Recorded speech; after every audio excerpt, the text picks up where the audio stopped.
πεινάει και να πονάει είναι κρίμα. Πρόταση λοιπόν.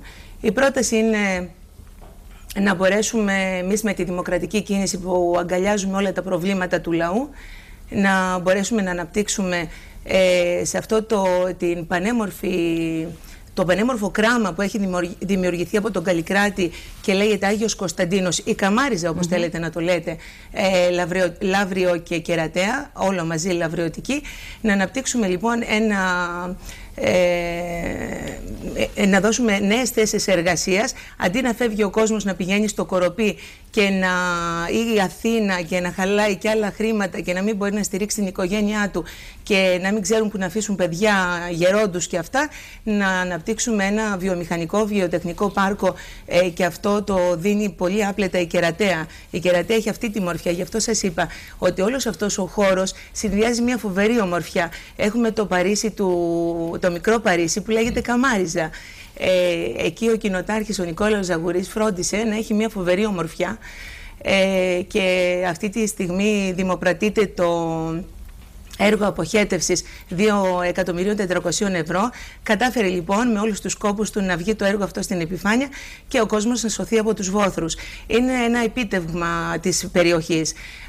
Έχει στολίσει να μιλάμε, το καταλαβαίνω ότι είναι μια μεγάλη ανακούφιση για την περιοχή, αλλά το 2010 να μιλάμε ότι είναι επίτευγμα να αντιμετωπιστεί αυτό το ζήτημα. Επίτευγμα, γιατί το φρέναρε η Νέα Δημοκρατία, το φρέναραν όλοι και ξαφνικά μας το δώσανε. Όταν και δεν υπάρχει αποχέτευση όλοι και να ξέρετε τι είναι, να φύγει ο κόσμος από τους βόθρους. Μιλάμε για κάποια αυτονόητα πράγματα, έτσι. Κυρία Γαβρά, όμως... Μισό λεπτό.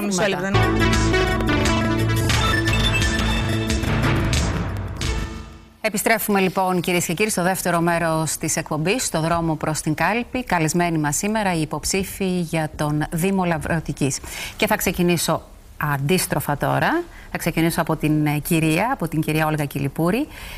Δεν θα ήθελα όμως να επιμείνουμε στα προβλήματα, εκτός αν έχετε κάποια πρόταση την οποία σας διέφυγε στον πρώτο γύρο να την κάνουμε.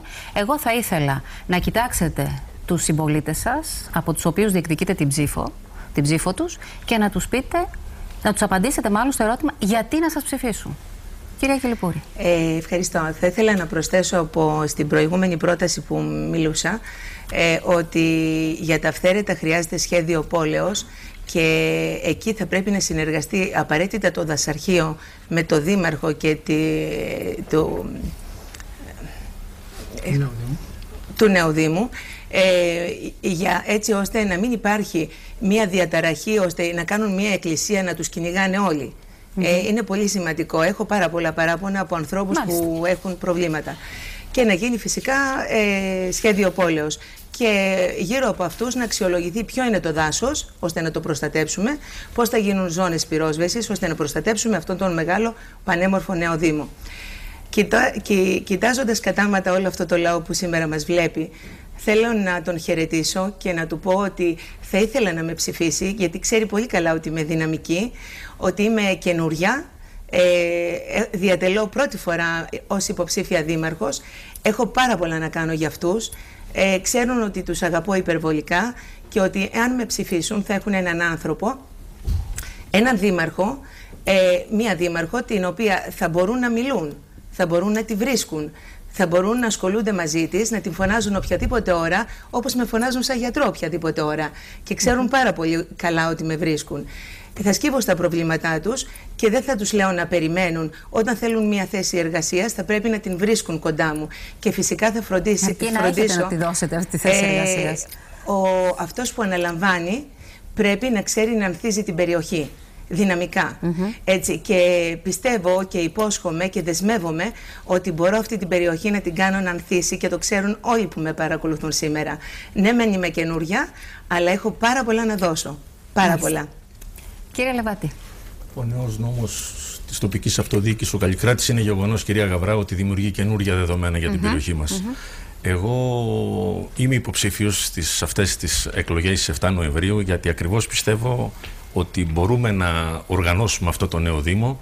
Το έχουμε δείξει στη θητεία μου το 1999, το έχω δείξει το 1999-2006, με πάρα πολλά σημαντικά έργα υποδομής, Διάφορα έργα που ακούστηκαν εδώ σήμερα μεταξύ μας είναι έργα που έχουν γίνει στην Κερατέα. Έχει λύσει πρόβλημα αποχέτευση που είχε γίνει με την προηγούμενη Δημοτική Αρχή, αποχέτευση βιολογικός.